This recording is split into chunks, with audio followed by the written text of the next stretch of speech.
Have you heard the story of Omar, the Baghdad shopkeeper? In a city where gold glittered brighter than the sun, his heart was as hard as the dinars he counted. Baghdad, city of 1,000 tales, thrummed with its daily symphony.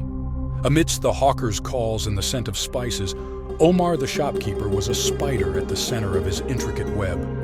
Coins clinked like promises in his calloused hands, and within his heart the scales always tipped in favor of gold. News of the distant mines aflame reached his shop like tainted desert winds, at first a mere rumor to be savored.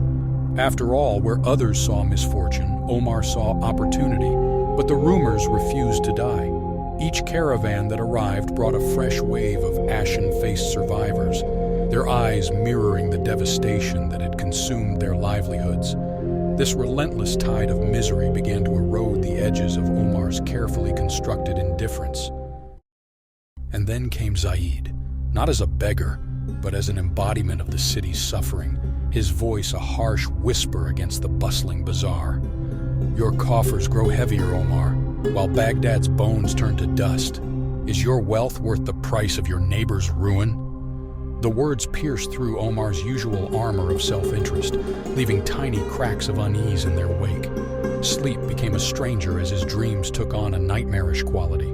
No longer did he count gold in his slumber, but choking smoke and wailing children. The bread he gathered to alleviate his guilt rotted before his eyes, a gruesome reflection of his poisoned soul. In desperation, he sought out the advice of the old mystics who huddled in Baghdad's hidden corners. It was a withered crone, her eyes clouded with a wisdom born from hardship, who provided the terrible clarity he sought. Your blessing, Omar, has become your curse, she said, her voice like rustling leaves. A heart closed to compassion cannot nourish, only destroy. The shopkeeper, who once prided himself on his shrewd wit, was left with these words echoing in his ears, as stark and ominous as a death sentence. Yet within that bleakness, a flicker of defiance was born. Shame, fear, and an emotion he couldn't quite name churned within him, culminating in a single, desperate act. He threw open his shop's doors, the accumulated riches now suffocating him. "Take what you need," he cried, a ragged note in his voice that surprised even himself. At first, the ragged crowds hesitated, their eyes filled with a mixture of hunger and deep-seated suspicion. But Omar was relentless. His finest fabrics became swaddling for orphans, jars of rare perfumes soothed burns, and the once untouchable jewels were melted down and distributed, tiny fragments of hope in a sea of devastation. The transformation was not confined to the shop. Omar, once solitary and aloof, now saw himself reflected back in the grateful eyes of the people he served. With each shared meal, each coin distributed, his heart, so long shriveled, swelled just a fraction. Then came the unexpected.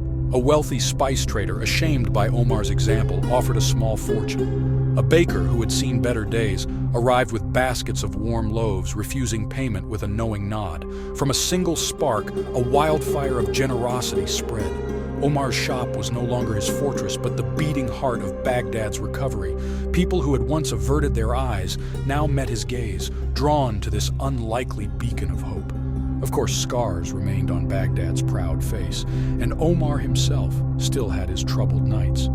But as he worked side by side with those he had once ignored, he learned a truth more valuable than any gold, that a city, like a man, is measured not by what it possesses, but by what it is willing to share